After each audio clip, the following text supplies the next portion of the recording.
Buenas noches familia, ¿cómo están ustedes? Bienvenidos a una nueva transmisión de Kabbalah Shabbat, de este servicio de bienvenida del Día del Señor del Shabbat. Gracias a todos ustedes que están conectados. Como verán, una vez más estoy en una nueva locación. Estoy algo lejos de casa y espero pronto volver. Así que quiero adentrarme en una vez al estudio de esta noche, a nuestra parashá de esta semana, la número 16 dentro de los estudios de la Torá.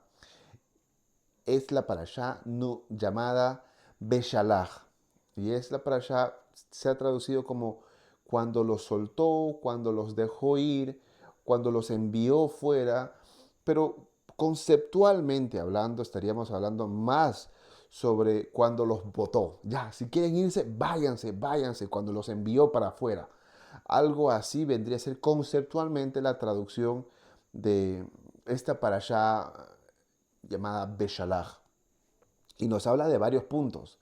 Nos habla de el cruce del Mar Rojo, un punto muy importante, como Faraón y y su ejército fueron derrotados por el Señor, como pues, inmediatamente saliendo el Mar Rojo, el cántico de Moisés, como Miriam con las mujeres y Aarón hace un cántico que vendría a ser el primer cántico o canción de la Torá, escrita con varias estrofas, con argumentos y todo, con puentes. Es una canción, una melodía, no, perdón, una canción eh, muy bien estructurada, sobre todo para los que entienden la música, podrían colocarle una melodía que el día de hoy no se sabe exactamente cómo es. Lo que se sabe es el contenido de la letra, de lo que habla, de lo que proclama, del por qué tales reacciones, tales acciones, tales emociones, tales decisiones de la persona en relación a Dios. Un cántico que netamente ensalza y glorifica a Dios. Luego tenemos cuando ellos, esa travesía de la salida del otro lado del río, del Mar Rojo, y salen, cruzan y llegan a Mara, donde ven agua y quieren probar el agua porque estaban con sed, y está amarga, por eso le llaman Mara, que significa amargura, y empiezan un poco ya a fastidiarse, a evidenciar cosas que tenía cada uno en el pueblo de Israel. Luego, como se endulza, llegan a Refidim, donde hay palmeras, donde hay sombras muy particulares. Los números que se muestran y que nos relata el pasaje en Refidim, nos habla bastante cosas muy puntuales, 70 palmeras, y muchas cosas que en esta ocasión no vamos a hablar. Y luego siguen atravesando en el desierto de Refidim, están yéndose camino, no saben a dónde, simplemente están siguiendo la nube y llegan al desierto de Sin. Y ahí es el punto donde ahora quiero centrarme en el capítulo 16 y quiero iniciar preguntándoles, ¿alguna vez han sentido que están caminando por un desierto en su vida? O sea, y no me refiero a un desierto literal, con arena y cactus, sino a un tiempo de escasez, un tiempo de prueba, un periodo donde quizás se han preguntado, ¿dónde está Dios en medio de todo esto y cómo van a salir adelante? Pues hoy quiero invitarlos a un viaje en el desierto de Sin, donde ya nos encontramos junto al pueblo de Israel, tal como lo relata el libro de Éxodo en el capítulo 16. Pero no se preocupen, no nos vamos a quemar bajo el sol abrasador, no vamos a caminar bajo ese sol. Vamos a descubrir a través de esta historia no solo un relato de supervivencia, sino una profunda lección sobre cómo la provisión de Dios, cómo es en nuestra vida y sobre todo cómo reaccionamos ante la dificultad y aún más, sobre todo acerca del verdadero significado del pan de vida. Como dijo el pastor Skip Heitzig, un pastor muy conocido, muy famoso, creo que es la cabeza de Calvary Chapel. Y esto es clave para entender lo que vamos a ver. Él dijo, Dios había sacado a su pueblo de Egipto, pero ahora necesitaba sacar a Egipto de su pueblo. Y este pasaje nos muestra cómo Dios trabaja en lo profundo de nuestros corazones, incluso en los momentos más difíciles para transformarnos. Nuestro objetivo, mi objetivo hoy es entender cómo este relato antiguo de miles de años atrás se aplica a nuestras vidas aquí y ahora. Queremos aprender cómo podemos salir victoriosos de nuestros propios desiertos y cómo Yeshua, el Mesías, es clave para nuestra satisfacción, no solo física, sino y aún mucho más importante espiritual. Esto me lleva al primer punto que lo llamé el desierto, un lugar de prueba y humillación. Así que comencemos ubicándonos.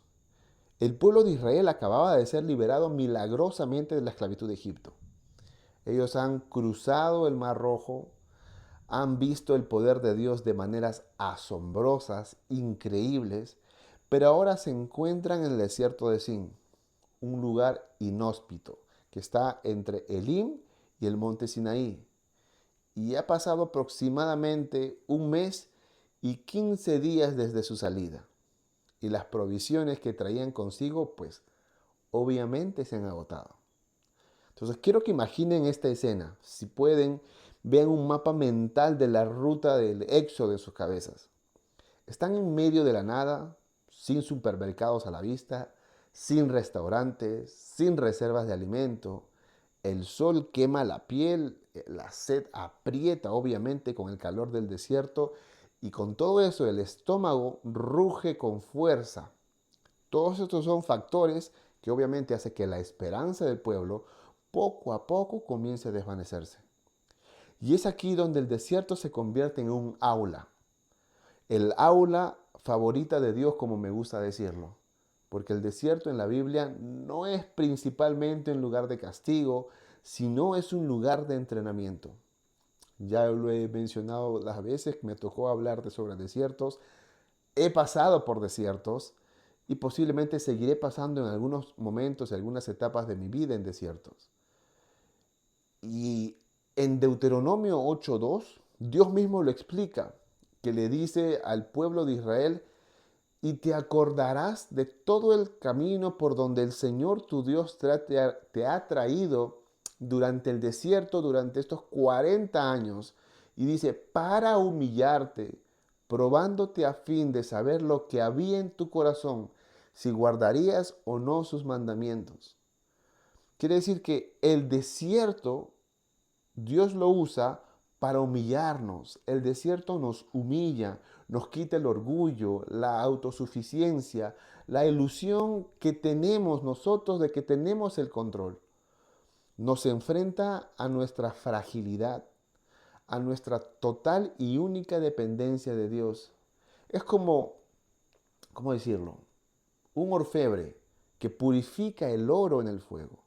Así que cuando lo purifica el oro, el calor intenso que tiene que hacer con el fuego, con la soldadura o en el horno, ese calor intenso revela las impurezas que pueden estar ocultas para que puedan ser eliminadas.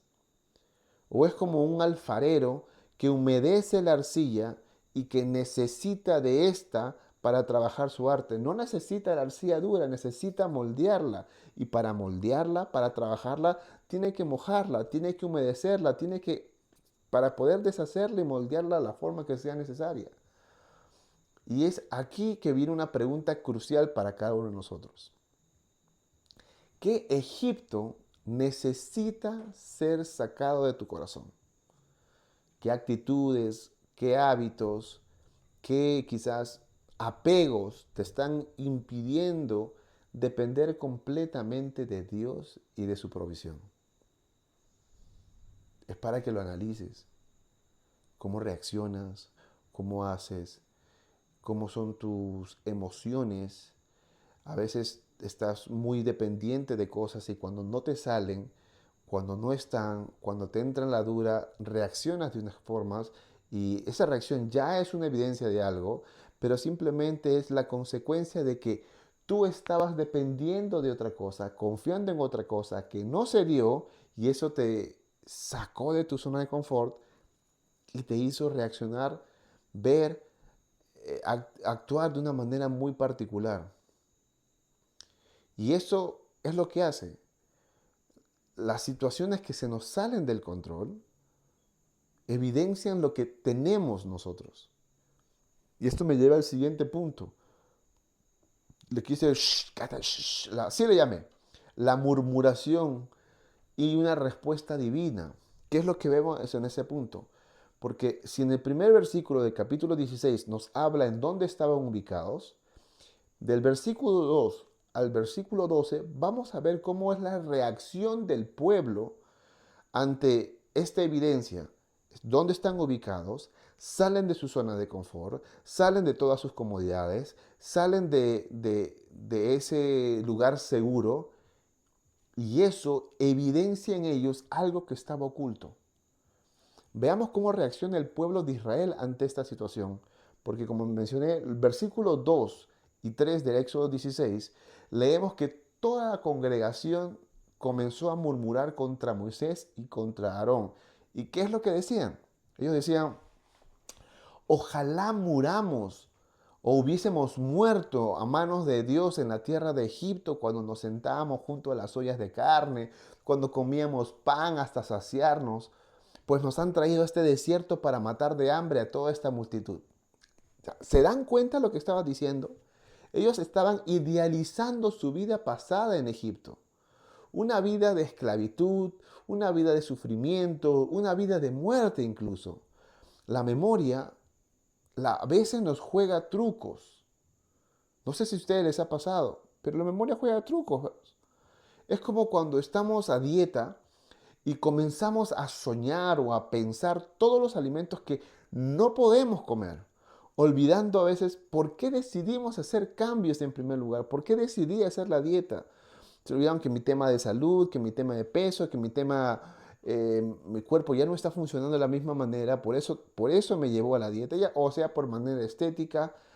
Pero cuando estamos en esa etapa que no tenemos lo que queremos o lo gusto a lo que estamos acostumbrados, nos lleva a nosotros a, a- a reaccionar y a pensar, y a veces la mente nos dice, no, pero solamente es un mordidito, una mordidita, es una lamidita, un vaso no hace nada, un mordisquito no hace nada, ¿qué voy a ganar con un mordisco? Entonces ya la mente nos empieza a jugar trucos. Pero Israel lo llevó no solamente a pensar de una forma, una realidad alterada, sino también a murmurar. Y la murmuración es más que una simple queja. Murmurar, como bien sabemos, es hablar en voz baja, manifestando un disgusto, pero con una intención dañina. Es como, es una conversación que busca perjudicar a la otra persona, que busca desacreditarlo, que busca tumbarlo o tumbarla. Y los israelitas estaban acusando a Moisés y a Aarón de tener las peores intenciones, porque dijo, ustedes nos trajeron aquí para matarnos. Estaban acusando a Moisés y a Aarón de tener las intenciones de querer matarlos de hambre. Y familia, la Biblia es muy clara sobre el peligro de la murmuración. En Salmo 101, versículo 5, dice, destruiré al que en secreto calumnia a su prójimo y no toleraré al de ojos altaneros y de corazón arrogante. Y no solamente eso, sino que en Santiago 4:11 se nos advierte, amados hermanos, no hablen mal los unos de los otros. Y termina en el siguiente versículo, ¿qué derecho tienes tú para juzgar a tu prójimo? O sea, no es cosa simple, es cosa seria. Ahora, lo que me pareció más increíble es cómo responde Dios ante esta queja, ante esta murmuración. ¿Los castiga inmediatamente? ¿Les manda fuego? No, porque vemos en los versículos 4 al 12 la increíble misericordia y provisión de Dios. Él le dice a Moisés, yo haré llover pan del cielo para ustedes, pan del cielo. Dios no solamente escucha la queja, sino que responde con una provisión milagrosa. En vez de mandarles lo que se merecen, les da algo bueno que no se merecen. Pero para todo esto hay una condición. Dios les da instrucciones precisas. Debían recoger solo la porción necesaria para cada día, sin acumular para el día siguiente, excepto en el sexto día, cuando debían recoger una doble porción tanto para ese día y para el Shabbat, el día de reposo. Porque en esta parashá también se nos habla del Shabbat. Y esto era una prueba de obediencia, una prueba de confianza plena y diaria en la provisión divina. Entonces, imaginen esto por un momento. Se despiertan cada mañana, encuentran literalmente el desayuno en la puerta de su tienda. Pero no tienen refrigeradora, no tienen alacena, no tienen un cooler para poder guardarlo y que se mantenga. Así que no lo pueden guardar para mañana. Simplemente se lo tienen que comer y disfrutarlo, confiando en que Dios va a proveer nuevamente al día siguiente. Es como un atleta que debe entrenar diariamente.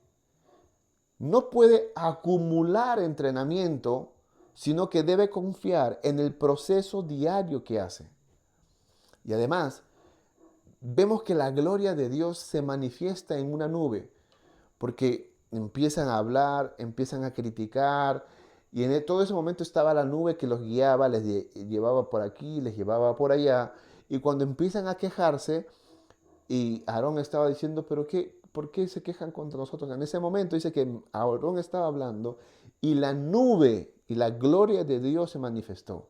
Entonces, vemos que la gloria de Dios se manifestaba en forma de una nube, mostrando su presencia y mostrando su poder en medio de su pueblo. Así que con todo esto es obvio que Dios estaba con ellos. Estaban criticando, estaba la nube visible y ellos seguían criticando, murmurando. Y con esto les pregunto, ¿contra quién o qué murmuran en su vida? Porque eso es lo que le dijo Moisés y Aarón. Mira, ¿qué somos nosotros? Nosotros no somos nada. Lo que ustedes están haciendo son desagradecidos, son ingratos. Y lo que están haciendo ni siquiera es contra nosotros, porque no somos nada. Ustedes están criticando y murmurando a Dios. Lo mismo es contra toda persona que murmura contra alguien en su vida. ¿Acaso reconocen que en última instancia, cuando murmuramos, nuestra queja no es en contra de personas, sino en contra de Dios mismo?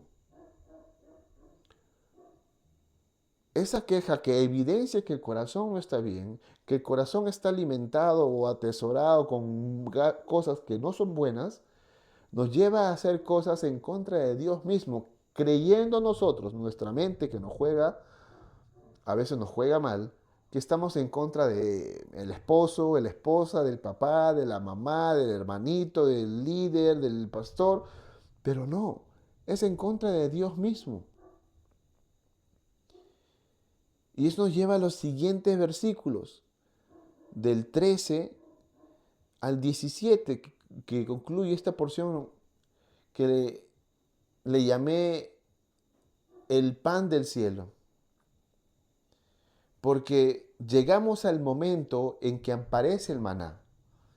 En los versículos 14 y 15 leemos que había un rocío que había llegado y se amaneció durante todo el campamento, y al evaporarse esta capa de rocío queda sobre el suelo una cosa delgadita, como copos, menuda, como la escarcha. Y los israelitas, al verla, se preguntaron, Manhu, o la pronunciación normal, Manú, ¿qué es esto? Que es de ahí donde viene el nombre maná, que significa, ¿qué es esto? Maná, manú, manjú, literalmente escrito, pero la pronunciación manú, ¿qué es esto? Y este es el pan del cielo que viene de Dios, y la gente empezó a comer. Entonces, pero el maná no era solo un alimento milagroso que apareció de la nada. Era mucho más que eso. era una señal, era un símbolo, una sombra de algo mucho mayor que estaba por venir. Porque vemos en el Brija allá en el Evangelio de Juan, en el capítulo 6, encontramos una conexión poderosa después de que Yeshua alimenta milagrosamente a una multitud con unos pocos panes y los peces, y la gente lo busca, impresionada por el milagro, pero Yeshua les dice en el versículo 32, que dice, en verdad les digo que no es Moisés el que les ha dado el pan del cielo, sino que es mi Padre el que les da el verdadero pan del cielo. Y más adelante en el versículo 35 dice, yo soy el pan de vida, que el que viene a mí no tendrá hambre y el que cree en mí nunca tendrá sed. ¿Se dan cuenta de eso? ¡Qué tremenda revelación! Yeshua se presenta como el verdadero maná, el sustento espiritual que satisface nuestra hambre más profunda. El hambre de significado, el hambre de propósito, el hambre de vida eterna. Así como el maná sustentó físicamente al pueblo de Israel en el desierto, Yeshua nos sustenta espiritualmente a través de su sacrificio en la cruz. Comer, entre comillas, literal, de Yeshua significa creer en Él, recibirlo en nuestro corazón, vivir según sus enseñanzas, alimentarnos de su palabra. En Juan capítulo 4 vemos cómo Yeshua no solo se presenta como el pan de vida, sino como la fuente de agua viva. Le dice una mujer junto al pozo que todo aquel que beba esta agua volverá a tener sed, pero el que beba del agua que yo le daré no tendrá sed jamás. Incluso si damos un paso más, en Primera de Corintios capítulo 10, todos los que estamos llevando Tevilá, estamos estudiando ese capítulo, el apóstol Pablo nos dice que Yeshua estaba presente en el Tanaj, presente en la Torá, obrando a favor del pueblo de Israel. Él era esa roca espiritual, dadora de sustento, de pan y de agua. Y si queremos añadirle un misterio más, nos podemos ir a Apocalipsis 2.17. Dentro del contexto de las cartas a las 7 iglesias, Yeshua dice que al vencedor le dará de comer del maná escondido. Y esta es una alusión al arca del pacto, donde una porción del maná milagroso fue guardada. Este maná escondido habla de una relación íntima con el Señor, una relación reservada para aquellos que vencen. ¿Se dan cuenta de la conexión? El maná en el desierto era una prefigura, una prefiguración, un anticipo de Yeshua, el verdadero pan que descendió del cielo para darnos vida. ¿Qué significa todo esto para nosotros hoy? Y con esto quiero terminar. Primero, el desierto, aunque sea un lugar de prueba y de dificultad, también puede ser un lugar de provisión divina. Dios no nos abandona en nuestras necesidades. Él está presente incluso cuando no lo vemos. Segundo, la murmuración revela lo que hay en nuestro corazón. Es una señal de falta de confianza en Dios. En lugar de quejarnos muchas veces, debemos cultivar una actitud de gratitud por todo lo que Él ya nos ha dado, que no es poco. Tercero, Dios siempre provee, pero nos pide que confiemos en el día a día. No podemos acumular bendiciones para el futuro. Debemos aprender a depender de su gracia y su misericordia cada mañana. Y finalmente, y lo más importante, Yeshua es el verdadero pan de vida. Él es el único que puede satisfacer nuestra hambre espiritual más profunda, porque Él es la fuente de vida eterna. Así que, familia, los desafío hoy. Identifiquen un área de su vida donde necesitan confiar más en Dios en lugar de preocuparse o quejarse. Comprométanse a dejar de murmurar y comenzar a agradecer a Dios por todas las bendiciones, incluso en medio de la dificultad, incluso en medio del desierto en la que pueden estar pasando. Busquen a Yeshua como su fuente de vida y sustento diario de cada mañana. Aliméntense de su palabra, oren, busquen su presencia. Así como el pueblo de Israel exclamó, Manú, ¿qué es esto? Al ver el maná, nosotros al encontrarnos con Yeshua y su provisión ilimitada, también nos maravillemos y podamos vivir bajo su gracia y su sustento todos los días de nuestra vida. Porque ese es el problema muchas veces. Vemos la mano de Dios poderosa. Israel vio la mano de Dios poderosa al abrir el mar, al ver las plagas.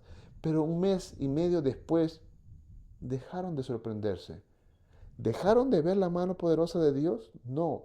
¿Dejaron de ver milagros de Dios? No. Siguieron viendo al mismo Dios, la misma columna de fuego, la misma columna de nube, los mismos milagros, endulzar el agua amarga, en tener el sombra en medio del desierto. Siguieron viendo su mano poderosa. ¿Qué cambió? Ellos dejaron de sorprenderse. Y al dejar de sorprenderse por las maravillas de Dios, Dios no fue menos poderoso, sino que tenía menos impacto en la vida de ellos porque no se dejaban, porque dejaron de asombrarse, de sorprenderse, de encantarse por las cosas que Dios hacía.